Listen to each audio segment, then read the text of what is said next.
Fala pessoal do Promovil, tá começando mais uma escuta e hoje o episódio é mais do que especial.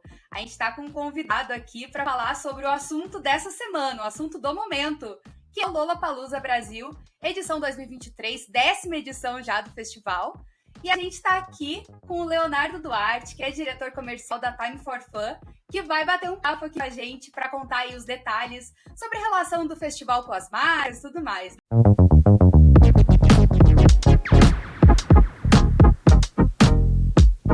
Leonardo, muito obrigada pela tua participação aqui com a gente hoje. É um prazer estar contando aí com você. Aí, já vai começar o Lula, né? Oi, Cindy, tudo bem? Boa tarde. Obrigado pelo convite aí. A gente tô em dívida, né, para a gente bater esse papo aí desde o ano passado. A gente tentou, mas a gente acabou se falando muito próximo ao evento, né? E, enfim, é um furacão, né? O Lollapalooza, quando chega no mês de março, aí é um furacão, ele engole a gente está sempre muito envolvido com tudo que está acontecendo, mas dessa vez deu super certo, né? Agendamos com antecedência, estamos aqui. Um prazerzaço falar. Eu acho que está tudo muito quentinho aí de tudo que está acontecendo, do que as marcas estão fazendo, de quais são as estratégias de cada uma delas. Eu acho que está todo mundo muito ansioso para o festival que vem para próximo final de semana, nessa sua 10ª edição no Brasil. Ai, sim, a gente tá que não se aguenta mais. A gente tá louco para ver o que tá sendo montado lá no autódromo e tudo mais, né? Mas antes da gente começar esse papo, Léo, vou dar licença aí para anunciar nossa super cobertura, né?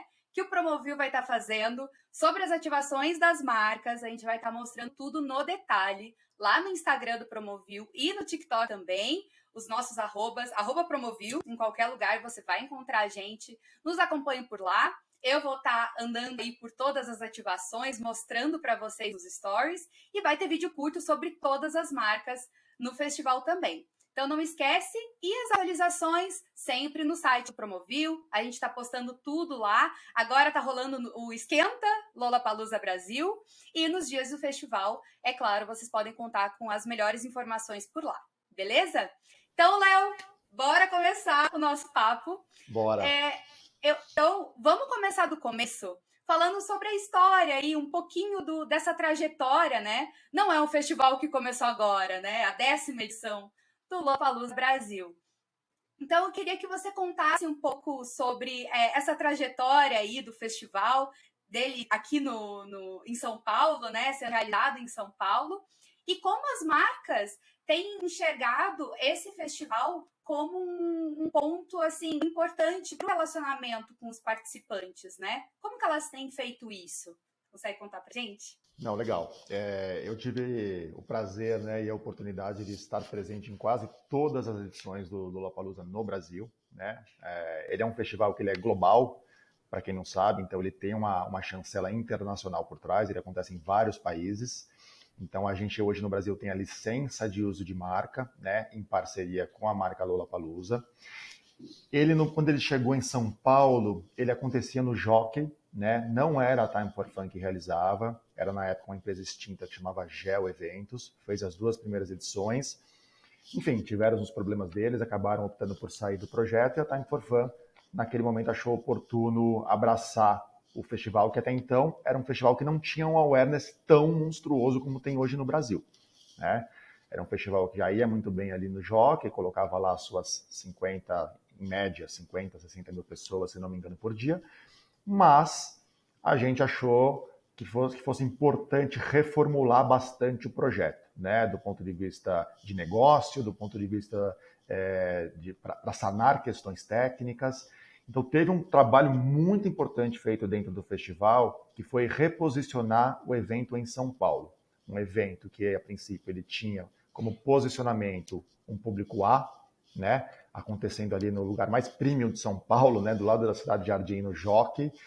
E a gente começou a desbravar a oportunidade de trabalhar o Autódromo de Interlagos, que até então ele era simplesmente conhecido pelo público de Fórmula 1, de Stock Car, de automobilismo, ou de eventos de música muito mais antigos, lá o Skull Beats, enfim, coisas que aconteceram já há muito tempo. Então, teve um trabalho muito forte que a gente fez ali para conscientizar o público, que já estava se habituando ao festival, de que seria muito legal ir para o autódromo, teriam muitos benefícios.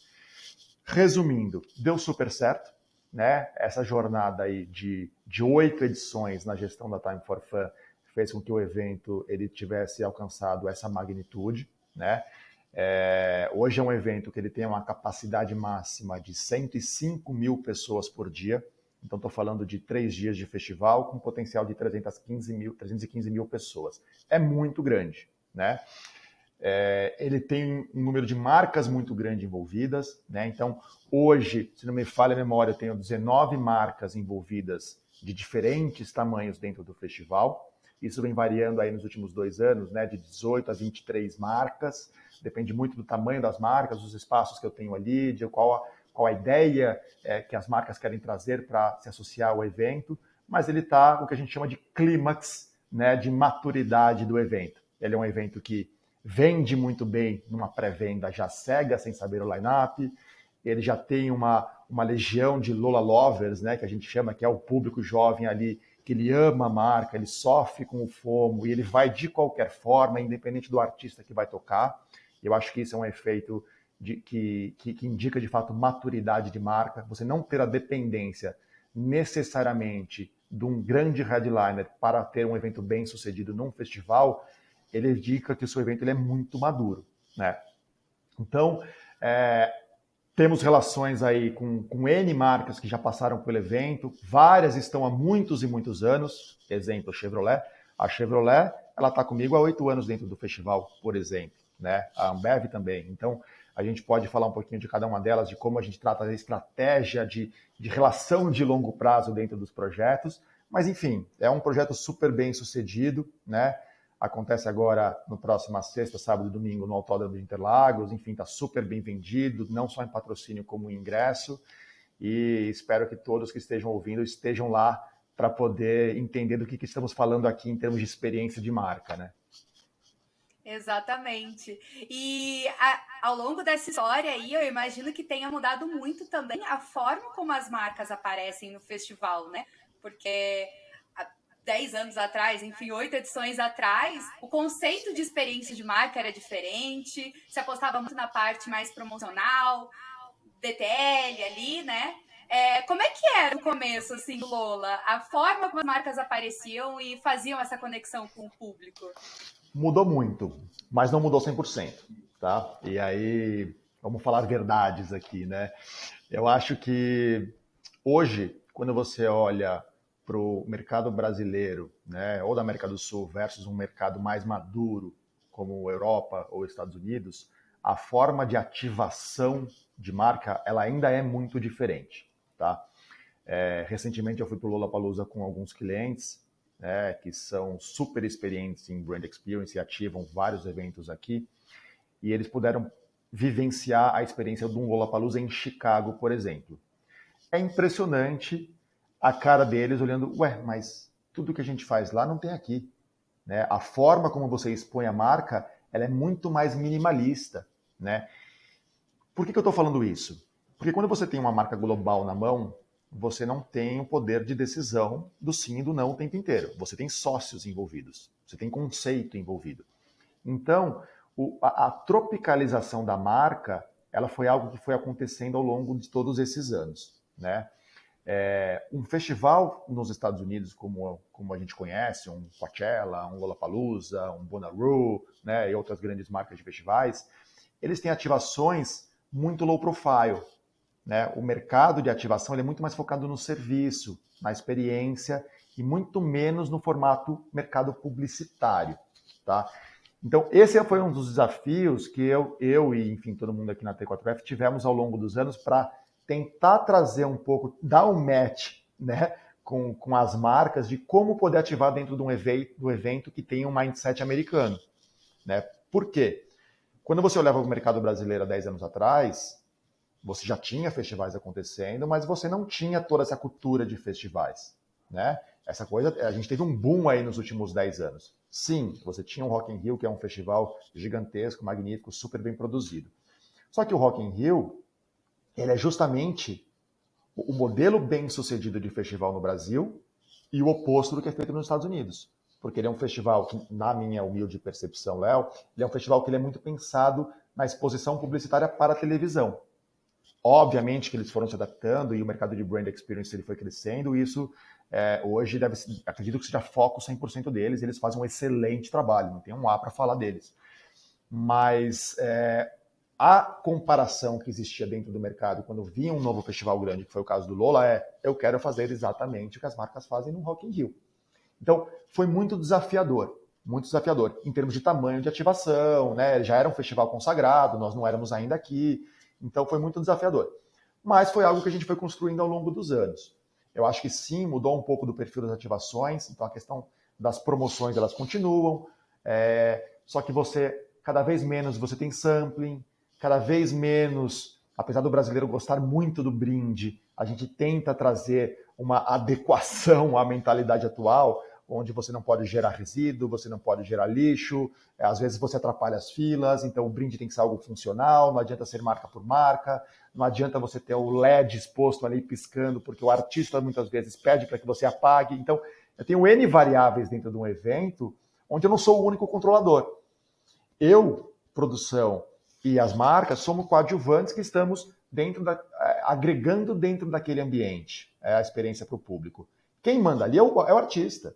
Né? O core do festival, as pessoas vão no festival para ver o artista. Né?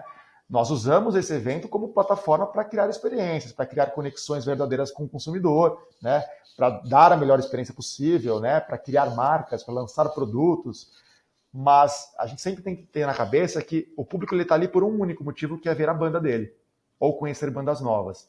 Então, isso tem ajudado as marcas se enxergarem num lugar de, opa, legal, eu tenho que ajudar, e não roubar a atenção, né? Então, é um desafio que é engraçado, né? Eu tenho intimidade com várias marcas para poder conversar, e quando chegam vários projetos através de agências BTL, a gente fica de cabelo em pé aqui, porque é muito mais sobre como e não sobre tamanho, né?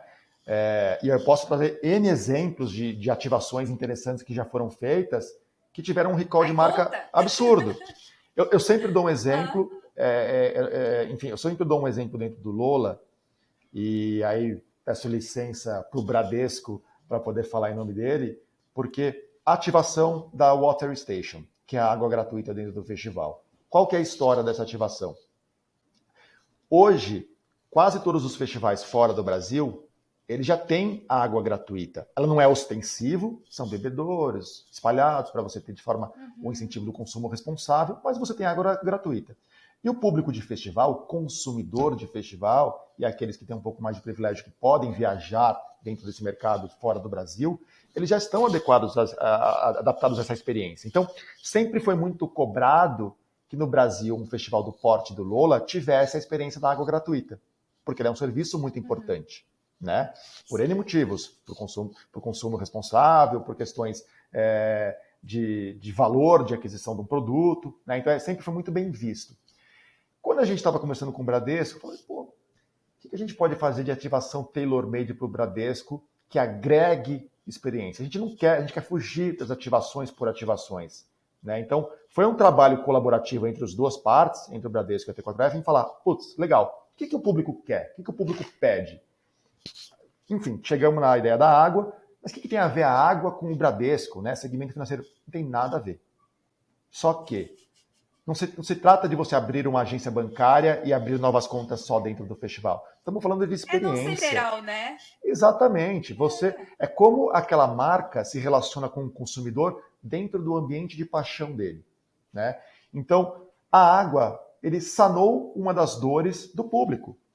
Fez com que fosse uma das ativações mais simples do ponto de vista de funcionalidade, apesar de ser linda, espalhada pelo evento inteiro, mas uma das marcas mais lembradas dentro do evento.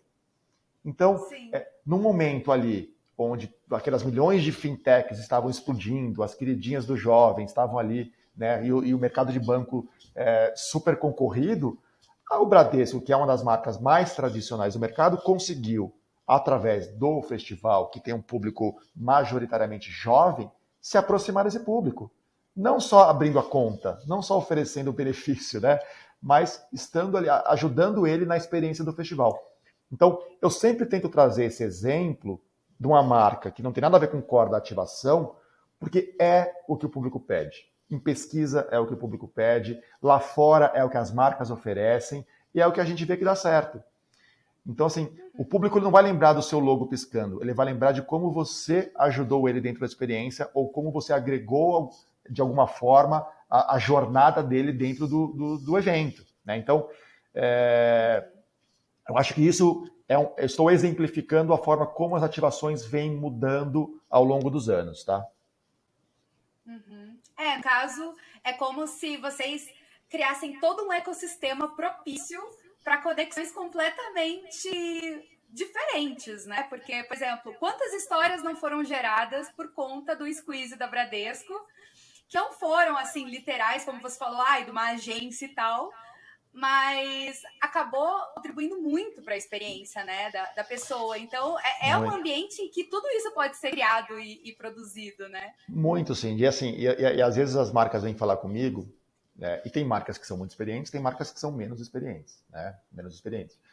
E eu sempre falo, gente, eu não sou o criativo. Né? O criativo é a agência TL, a agência BTL, eles vão propor. Você tem toda a liberdade para criar as ativações de vocês, dentro dos compliances de vocês, dos KPIs de vocês.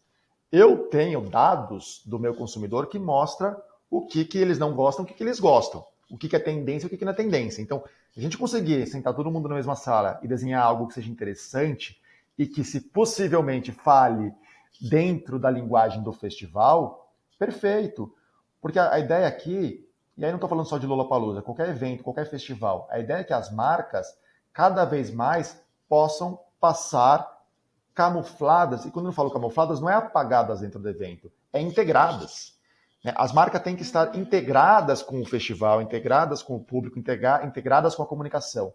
A marca, não, a princípio, ela não pode estar ali só porque ela quer usufruir daquele público que está ali, de forma oportunista. Não. De alguma forma, ela está ali porque ela acredita nos KPIs que o festival tem por trás, no perfil que aquele público tem, né, na mensagem que é levantada dentro daquela história. Então, cada vez mais, você ter ativações que estejam integradas ao conceito e possivelmente até cenográfico do festival, melhor, porque você acaba tendo uma aceitação infinitamente melhor por parte do consumidor que está ali por causa do festival, né? Então, essas são várias conversas que a gente tem ao longo do processo aí, mas que normalmente começam já na fase final de fechamento de parceria. E até continuando nessa parte aí dessas ideias, que é onde isso surge, né? Também, Léo. Eu queria que você contasse um pouco como é que funciona aí a dinâmica para captar esses apoiadores e patrocinadores ano a ano, né? A gente até estava conversando aqui em off, tipo, é uma coisa que é contínua, é caso a caso, como é que é feito isso? Daí, se você puder compartilhar como é que funciona isso na prática pra gente. A gente está numa crescente, né? Eu acho que a valorização da promoção offline, ela tem crescido muito daí nos últimos 8 anos, né? E eu acho que isso tem contribuído muito para que as marcas atuem de forma recorrente dentro do segmento, tá? A gente tem marcas e marcas dentro dos nossos eventos.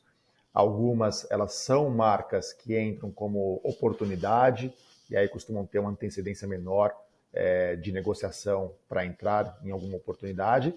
Mas, hoje, especificamente no Lollapalooza, que já é um festival consolidado, que já é um festival com 10 edições, já tem um awareness, apesar de ser um festival de tendência, ele já tem um awareness muito grande, né? Em classe A, B, C, nacional, tem uma capilaridade muito grande. Cada ano que passa eu tenho um público maior vindo de fora de São Paulo.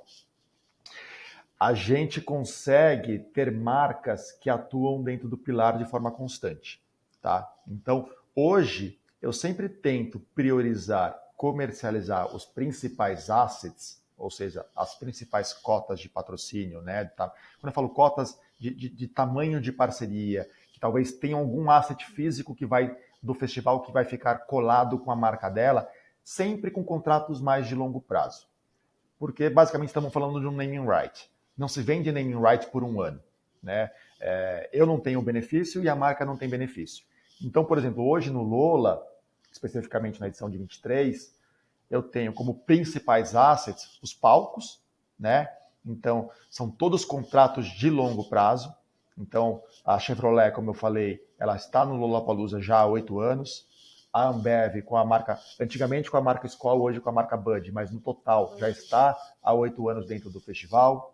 A Adidas, ela está no 3º ano consecutivo de naming de palco. Agora a gente tem a Doritos saiu, né? E agora eu tenho a Johnny Walker, que vai usar a oportunidade de naming rights para lançar um produto novo, que é o Blonde, né? Se apropriando do name do palco Perry, que, por acaso, é o único palco que tem o nome do fundador do festival, que é o Perry Farrell, né? Que é um palco mais focado em música eletrônica, com um público mais jovem. Então, esses são meus principais assets. Fora isso, eu tenho o Lola Lounge, que é o camarote exclusivo do festival, que eu tenho a Vivo. Eu considero a Roda Gigante um ícone do festival, né? E aí eu tenho a Samsung aí já pelo 3º ano consecutivo associado a ela. Então, quando essas marcas que estão atreladas a algum espaço físico muito grande, que é referência, inclusive geográfica dentro do festival, são marcas que são extremamente estratégicas para mim. Então, não é benéfico para o evento ficar mudando o nome de palco ano a ano.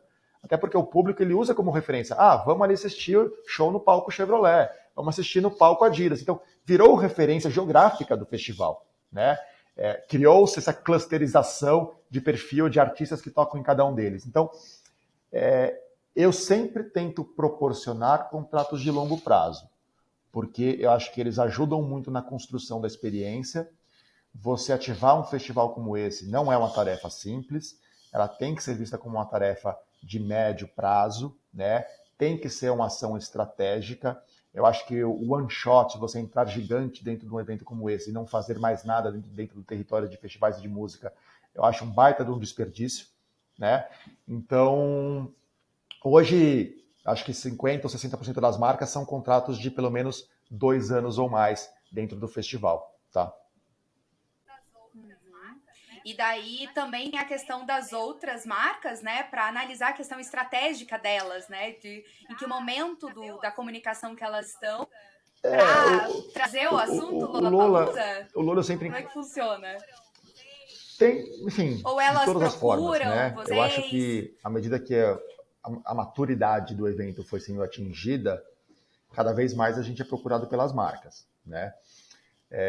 Muitas ainda só procuram nas vésperas, né? Eu acho super curioso como que as pessoas descobrem que querem fazer algum tipo de evento, algum tipo de associação de marca um mês antes de um festival desse tamanho. E aí, às vezes, eu simplesmente declino a proposta para gente. Por que eu vou aceitar uma proposta um mês antes se vai ser péssimo para você e se vai me colocar no olho do furacão? Não é legal para nenhum dos lados.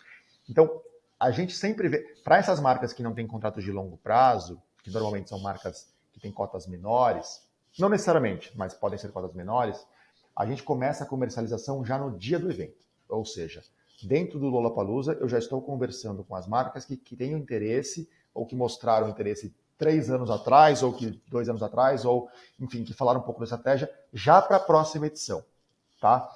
Quanto antes a gente fecha uma parceria, melhor para todo mundo. Mas ele pode surfar na comunicação do projeto. Um projeto como o Lola, por exemplo, ele tem no mínimo 6 meses de antecedência, começando o lançamento de line-up, início de venda, posts, aquecimento. Então, você tem uma jornada aí super fértil para você se apropriar com geração de conteúdo. Coisa que normalmente, por exemplo, num show one-off, que eu chamo específico de um artista, você tem outros ganhos, mas você tem muita dificuldade em falar do nome do artista, porque você acaba entrando no endorsement. O festival é a plataforma perfeita para isso. Você não está falando quem é o artista, você está falando da marca, da label do festival. E eu acho que isso é a graça desse território de música que vem crescendo muito, não só no mundo como no Brasil. Né? Se você olhar os últimos 5 anos, explodiu a quantidade de festivais regionais, pequenos, médio, grandes, gigantes dentro do território, de todos os gêneros possíveis, multigênero, como é o caso do Lola, né? Que tem... Engraçado, ainda mais esse foi um depois estudo da que a gente pandemia, fez aqui também né? dentro da nossa área de BI, mostrando como catalisou o mercado de festivais durante, na verdade, pós-pandemia. Por quê? Eu falei durante porque ele começou antes na Europa e nos Estados Unidos, que abriram um pouco as portas antes, né? E o Lola, curiosamente, foi o primeiro festival a ser cancelado no Brasil e o primeiro grande a acontecer pós-pandemia. Então a gente conseguiu ver um fenômeno, por exemplo, na curva de venda de ingressos. Sim. O que a gente via lá atrás, que só acontecia em shows de fãs, O Rolling Stones vai fazer show, esgota em segundos, porque você fala com fã. O festival não tinha isso. O festival ele tinha uma trajetória de venda de ingressos longa, porque você vai pelo programa, você vai porque os seus amigos vão, você nunca não vai necessariamente porque tem aquela banda. Então sempre foi uma venda muito espaçada, né, que chegava até a véspera do evento para você dar um sold out. Durante a pandemia, a gente olhava os números lá de fora, Lollapalooza, Coachella, Glastonbury, festivais que colocavam 100 mil pessoas por dia esgotando em horas. Então esse fenômeno ele foi cascateado para cá e aconteceu no Brasil. A velocidade de venda de ingressos do Lollapalooza desse ano foi monstruosa, de 22, desculpa, foi monstruosa, né? Então eu acho que esse mercado ele fervesceu, né? Eu acho que não só para o público, porque mudou muito a forma de consumo de música, né? Eu acho que as plataformas de streaming elas fazem hoje com que você, dentro do mesmo playlist, você saia do pop pro rock, pro trap, pro indie, pro axé, né? Você não tem mais gênero musical a ser estabelecido, a ser seguido. Então, e o festival é basicamente isso. Você vai para ver, às vezes, a música de um artista e você sai conhecendo outros 20 artistas, né? Então, acho que esse é o fenômeno que é super interessante dentro do festival. Sim. Então, é um mercado que ele tem muito a crescer. Então, não só o público com essa alteração de formato de consumo, como as marcas viram isso como oportunidade. Pô, que legal. O festival ele tem recorrência. Então, ele sempre acontece no mesmo período durante o ano. Ele acontece vários anos seguidos. Então, você consegue falar durante um período maior sobre aquela plataforma. Você consegue amplificar através de N canais parceiros, através do poder das redes sociais, sem necessariamente pedir autorização para o Drake para falar do festival, o que seria inviável, né? Mas é verdade. Então, ele virou, dentro do território de música, uma das principais plataformas hoje para que as marcas possam estar conectadas no offline e também no digital com os seus consumidores. A gente percebe muito isso, inclusive, né? Que as marcas têm aproveitado para gerar um contexto para a criação do conteúdo, né? Muitas investem em Glass Studio para trazer outros influenciadores, para eles gerarem conteúdo ali dentro. Muito photo opportunity, né? A gente vê até algumas soluções aí se repetindo ao longo dos festivais, mas a questão é justamente essa, né? Acaba virando um ambiente para você produzir conteúdo ali, utilizando muitas vezes a marca. Muitas estão apostando nisso, né? Que é a junção do online com o offline, né? Sim, sim. Eu acho que você comentou sobre o Glass Studio, né? Os podcasts, os Glass Studios ali em loco, eu acho que eles são a febre do momento, né? Eu acho que ele é a receita básica de amplificação no target-alvo, né? Então, é o desafio que as marcas têm, né? Um evento deste porte, que coloca ali 315 mil pessoas no total, ele requer um investimento alto de marca, né? Porque você adquire aquele patrocínio, você tem que ativar fisicamente para proporcionar algo de brand experience interessante, você tem que fazer o 360 com mídia de alguma forma, porque você não pode ficar restrito a aquela mega experiência dentro do evento que vai ser mágica. Você tem que trazer isso para fora. As marcas falam com milhões de pessoas, as marcas falam com o Brasil, né? Então, você tem N canais que te proporcionam esse tipo de amplificação. No caso do Lollapalooza, por exemplo, você tem rádios oficiais, parceiros de mídia oficial, TV oficial, você tem a Rede Globo, Multishow, enfim. Mas você tem as redes sociais, que hoje é o formato mais barato para que você possa fazer isso. Então, o podcast ele entrou nos últimos anos também e eu acho que ele também cresceu muito durante a pandemia, como um formato que ele consegue ter muito engajamento dentro do target que a marca está procurando, e ele tem um alcance de amplificação. Ele consegue levar o que está acontecendo dentro do evento em termos de experiência para fora, para aquele cara que não pôde vir para o evento, para aquele cara que não teve dinheiro naquele ano para comprar o ingresso, para aquele cara que está numa cidade muito longe, né? Então, ele consegue transpor um pouco da experiência para o ambiente externo. E com isso, acho que as marcas vão amplificando o seu alcance, porque depois quando você vai fazer uma conta de qual foi o alcance gerado pela marca dentro daquele evento, né, o famoso ROI, tudo isso vai ser levado em conta dentro daquele cliente. Então, o Glass Studio, por exemplo, você falou, porque é muito interessante, porque ele não só funciona como uma forma de amplificação digital, como de ativação física, porque você tem um influencer ali de alguma forma, o artista dando uma entrevista, então isso vira, de fato, uma zona de interesse para o público que está ali dentro. E a marca vai junto, né? A marca está proporcionando aquele momento e as pessoas lembram. E muitas pessoas já esperam das marcas, né? Já criam essa expectativa e já cobram as marcas. Essa é uma relação muito interessante também do público com as marcas, né? Eles chegaram no momento ali de agora cobrando. Fala, como assim vocês não fizeram tal coisa e tal? Então já chegam firme ali. Ele não quer qualquer coisa não, né, Léo? Não, São e o público, exigentes. muito, muito, e o público do Lola é um público recorrente, né? É um público que gosta do Festival Lollapalooza e gosta de festivais de música, né? Então, eu citei como exemplo aqui a Water Station, que é uma ativação do Bradesco, que por algum motivo ela não aconteceu na última edição. O público cobrou que tivesse esse ano, né? nessa volta, né? O público cobrou a ativação. O público está me cobrando a realização do Onyx Day, que esse ano não teve, né? Porque foi um formato de ativação que a gente fez aqui dentro de casa junto com a Chevrolet, de novo, um projeto pensado a 6 mãos, né? Lollapalooza, Time for Fun e Chevrolet, que teve 3 anos de duração, com um alcance monstruoso. Colocava ali 40 mil pessoas gratuitamente dentro do festival, né?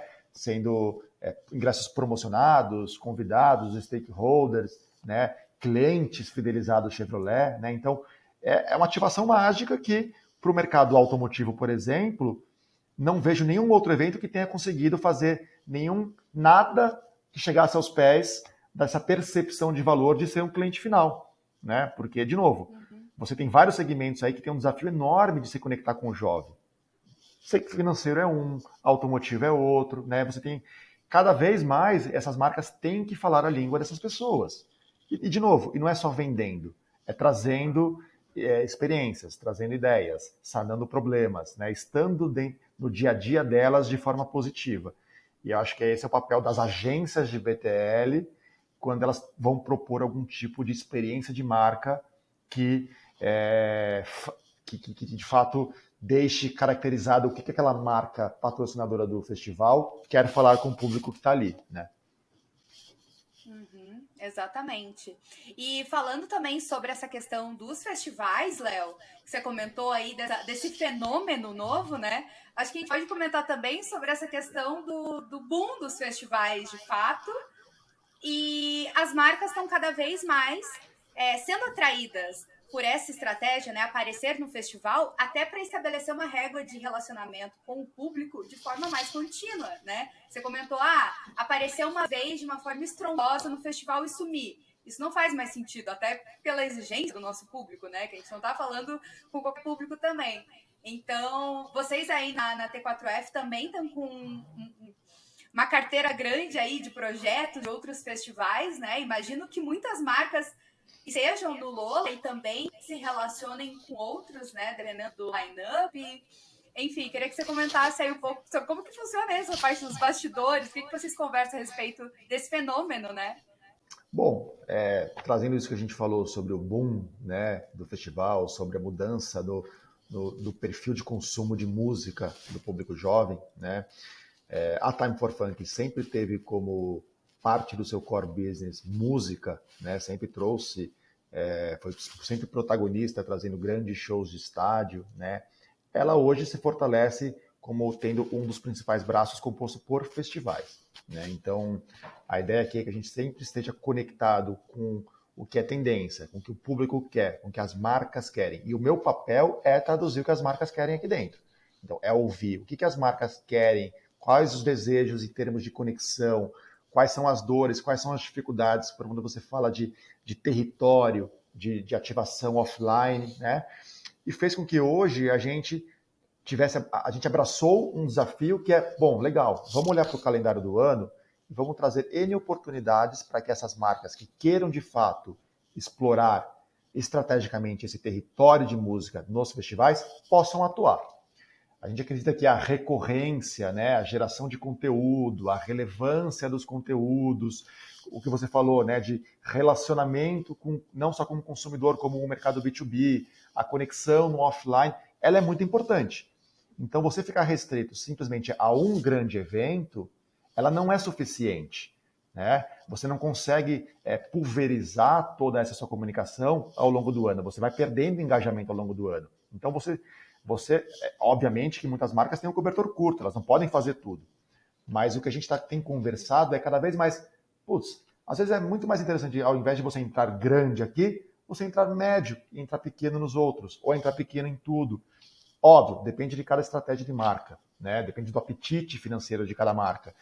Mas a sustentação, ela é muito importante. Então, cada vez mais eu tenho marcas que estão comigo de forma muito grande, muito consagrada e consolidada num festival como o Lollapalooza, falando, Léo, o que mais eu posso fazer? Como eu posso gerar mais conteúdo ao longo do ano, mais ativação física, mais lançamentos, mais pontos de contato? Então, hoje, eu tenho N festivais na minha plataforma. Eu tenho várias marcas que estão em todos os meus festivais, e eu tenho marcas com perfis diferentes de acordo com o gênero de música, o perfil de público que eu tenho ali, ou o tamanho do bolso. Então eu tenho o Festival Girls, que aconteceu aí nesse mês de março, né, na Semana do Dia Internacional da Mulher. Eu tenho o Lollapalooza agora. Eu tenho o Turá, que é um festival que fala de brasilidade, né, de regionalismo, que aconteceu no Ibirapuera e vai voltar a acontecer esse ano. E deve crescer. Esse é um festival que teve uma aceitação absurda. É um festival que a gente está olhando aí para outras praças, né? Foi muito interessante isso. Foi extremamente elogiado em redes sociais. E foi, de fato, uma surpresa, porque o mercado de música brasileira, de festivais nacionais, ele já é muito bem trabalhado no Brasil. A gente conseguiu criar um posicionamento de marca diferente, que fez com que tivesse uma aceitação muito grande das marcas, dos artistas e do público. Então, estamos olhando de forma estratégica para crescer esse evento, para ir para outros estados, né? Eu tenho o Pop Load, que é um festival já super consagrado de música indie rock alternativo, já teve vários grandes nomes, né? Jack White, né? Pat Smith, enfim, que ele também, a gente tem uma estratégia de crescimento na próxima edição, entre outros, que a gente está conversando aí para poder anunciar em breve no mercado, para poder compor essa plataforma. Ou seja, eu vou ter eventos que falam com público feminino, que falam com diversidade, que falam de rock, que falam de indie, que falam de pop, né? Que falam de brasilidade, para que, quando você pega o balaio todo de música, você não só tem opção para todo mundo, mas como você pode criar plataformas e pode gerar, ao longo do ano, uma estratégia de comunicação com o público que consome festivais, que consome música, ou com um target específico, ao longo do ano inteiro. Então, acho que isso que as marcas têm me pedido, a gente tem conseguido oferecer e tem dado bons frutos de parceria. Uhum. E criar conexões personalizadas, né? Porque uma mesma marca pode estar em todas elas, mas como são públicos diferentes, isso que é interessante, né? Conforme vem crescendo esse fenômeno dos festivais, eles vão estando cada vez mais específicos, né? Porque daí você atinge cada um de uma forma. Cada um desses eventos, ele tem, aqui internamente, eles são clusterizados de um jeito, né? Então, seja pelo gênero musical, seja pelo perfil de público. Então, a gente sabe que sempre estamos falando de música, de festivais, ou seja, tem muita intersecção. Porque é isso. Hoje eu estou escutando forró, escuto axé, escuto pop, escuto rock. Então, eu, consumidor, eu posso ir em todas, né? Só que a gente tenta ter um posicionamento de marca distinto para cada um deles. Então, a marca, ela se identifica mais com um ou com o outro. Ou aquela que tem uma estratégia um pouco mais consolidada, já muito mais trabalhada, que tem a oportunidade de falar de música e não de target, ela entra no guarda-chuva. E ela tem conteúdo ao longo do ano inteiro. Porque é isso, conteúdo, né? Hoje ele vale ouro. Então você ter nas suas redes sociais uma comunicação com o seu público direto, falando de conteúdo relevante, que tenha sex appeal, é extremamente importante. Você ficar falando só do seu produto, só de lançamento, só de preço, ele é maçante. Você falar de um artista, o quão sexy é isso? Você falar de datas de lançamento, você dá a oportunidade de participar de uma pré-venda, você dá a oportunidade de participar de um show especial, você dá um acesso diferenciado, você, enfim, promocionar ingresso do artista que é o artista da sua vida, tem um preço infinitamente diferente de você simplesmente falar só de commodity, né? Então eu acho que é o que as marcas estão vendo como oportunidade.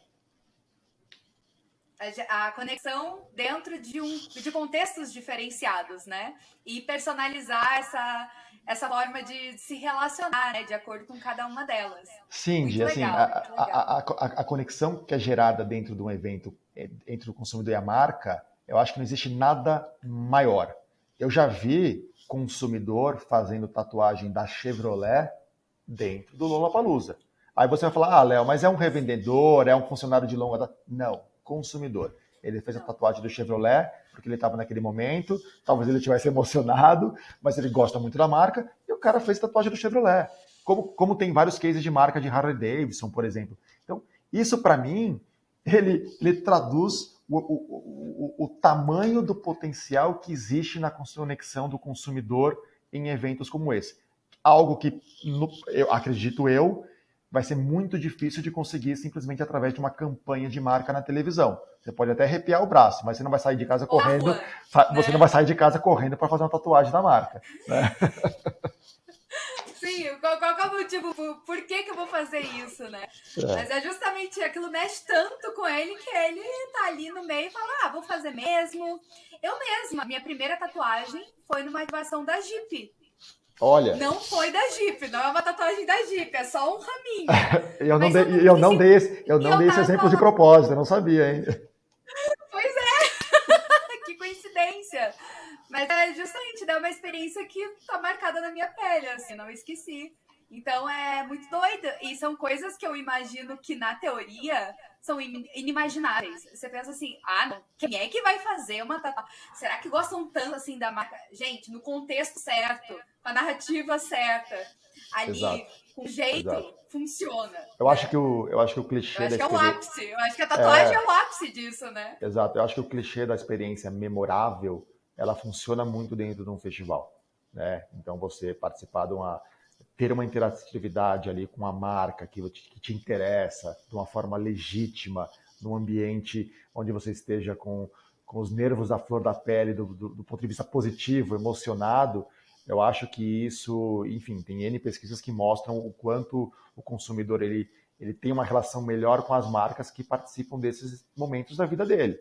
Né? Não é só aquela marca que está na gôndola do supermercado, não. Ela está ao lado dele, ou sendo consumida por ele, ou proporcionando algo para ele durante o show da vida dele, onde ele conheceu a pessoa da vida dele, onde ele está chorando de emoção. Então, acho que nada paga essa relação que a marca pode estar neste momento. Uhum. E isso não tem Roy que meça, né? Não tem. Essa é uma outra dificuldade do mercado. Né? Tem muitas questões dentro do patrocínio que é inatingível pelo ROI. Então, você não vai ter o payback. Quantos cartões foram abertos, quantas contas foram abertas, quantas cervejas foram vendidas, quantos acessos nas minhas redes sociais. Enfim, isso tudo você consegue tangibilizar. Agora, no curto prazo, eu sempre sou muito honesto com as marcas que falam comigo. Isso vai gerar o ponteiro de imediato no meu PDV? Obviamente que não. A expectativa é completamente errada. Estamos falando aqui de construção de marca. Né? Se você quer gerar vendas imediatas no PDV, faz promoção. Né? O caso é completamente diferente. Estamos falando aqui de experiências de marca. Então, o ROI ele acaba não abraçando 100% isso. Cada empresa tem a sua forma e a sua métrica em relação a quantificar e qualificar um ROI dentro da companhia. Né? Então, às vezes a empresa ela patrocina porque ela precisa posicionar, reposicionar ou lançar um produto. Às vezes ela quer simplesmente através de um payback. E aí começa uma interlocução comigo, onde o marketing passa para o comercial e ele quer justificar 100% do patrocínio no comercial. Eu falo, gente, vamos parar, porque não é por aí. Eu não estou falando simplesmente de venda. Se for para você ter um resultado positivo só no que você vai vender dentro de um evento ou imediatamente durante ou pós o evento, esquece, não tem payback positivo. Né? De novo, estamos falando de experiências de marca, que é algo muito maior do que isso. Por isso que 100% da minha interlocução sempre é com o departamento de marketing, ou com o CMO, ou com o diretor de marketing, ou com o gerente de marketing, aquela pessoa que é responsável pela estratégia daquela marca, e não pela pessoa que é responsável por negociação de compras, né? Ou simplesmente mídia, porque mídia é muito mais fácil de você tangibilizar. Né? Eu não sou simplesmente mídia, eu sou uma forma de mídia, mas vai muito além disso. né? Então, essa ainda é uma dificuldade muito grande que a gente tem no mercado em estabelecer preço e conseguir negociar com o mercado. Sim, é muito da percepção de valor, né? E o retorno que aquilo vai dando de forma muitas vezes indireta, né? Quantas vezes a gente não consome ali no momento, né? No ato. A gente vai sendo impactado e daí quando você realiza a compra lá no final, quantos impactos tiveram? Às vezes isso nasceu num festival, né? Então, Exato, porque exato. querendo ou não, assim como um festival também é uma oportunidade de você conhecer novos artistas, tem a possibilidade de você conhecer novas marcas, mudar a tua percepção em relação a elas. Então, tudo isso está relacionado, né, na jornada ali. Sim, sim, e eu te garanto que hoje as marcas que estão dentro do festival, elas têm estratégias completamente distintas ali dentro, né? Cada uma tem o seu KPI a ser seguido dentro do propósito do patrocínio do evento ou do propósito da ativação que ela está levando para o festival. De novo, se é lançamento, se é ganho de awareness, se é ganho de engajamento, se é reposicionamento, se é rejuvenescimento da marca, né? Se é criar conexões mais profundas com o consumidor. Cada marca tem uma estratégia distinta e isso a gente consegue entender no dia a dia conversando com o interlocutor dentro da empresa, entendendo o que ele quer através do patrocínio. Né? A ideia aqui não é simplesmente a gente vender cotas. É obviamente que a gente tem precificação de cotas para ter sempre um ponto de partida e poder criar uma hierarquia, né, de participação dentro do evento. Mas é muito mais entender o que ele está buscando com aquele patrocínio. Né? Até porque eu tenho que ser um aliado para o comprador. Né? A pessoa que está ali naquela cadeira de marca, ela tem que me ver como um aliado. Então, o Léo, a Time for Fun, o Lollapalooza, o Festival Turai, etc. e tal, ele está me ajudando a conseguir atender uma estratégia interna da minha companhia e do meu produto. Né? Eu posso viver sem aquele patrocínio, mas aquele patrocínio pode ser uma baita oportunidade para eu poder atingir a minha estratégia aqui dentro. Exatamente. Ai, Léo, nossa, a gente conversou sobre muitas coisas. É, Adorei. Adorei saber um pouco mais aí da história do Lola também, como que funciona aí na prática essa parte das marcas e tudo. Tem mais alguma coisa aí que você queira falar pra gente, pro nosso público aí que tá nos ouvindo, nos assistindo? acho que é isso, acho que, enfim, foi um papo rápido, né? É muita história aí sobre o mercado. Eu estou nesse mercado há quase 17 anos, né? Então, daria para a gente ficar horas falando aqui sobre o Lola, sobre festivais, sobre a relação com patrocinadores, problemas, relações de amor, né? De amor e ódio. Acho que sim, acho que são processos super intensos e árduos, né? Você colocar de pé um projeto como esse, né? E eu estou falando simplesmente comercialmente, não estou nem falando de produção, não estou falando de nada, mas colocar de pé, envolvendo a área de marketing da companhia, envolvendo a agência de ATL, uma agência de BTL, o board executivo da empresa, tem uma expectativa enorme em cima do relacionamento que vai ser proposto ali, dos resultados, é muito intenso, mas ao mesmo tempo é muito gratificante.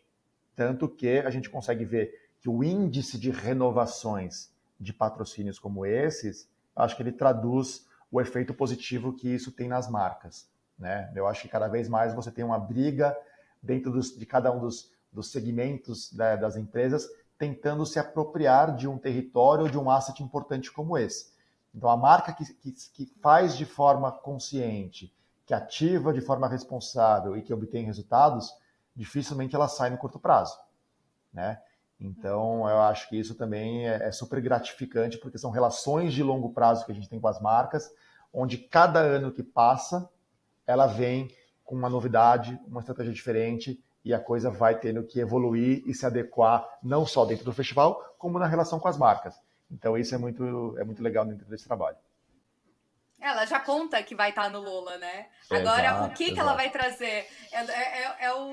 Uma Aí, rota oposta, né?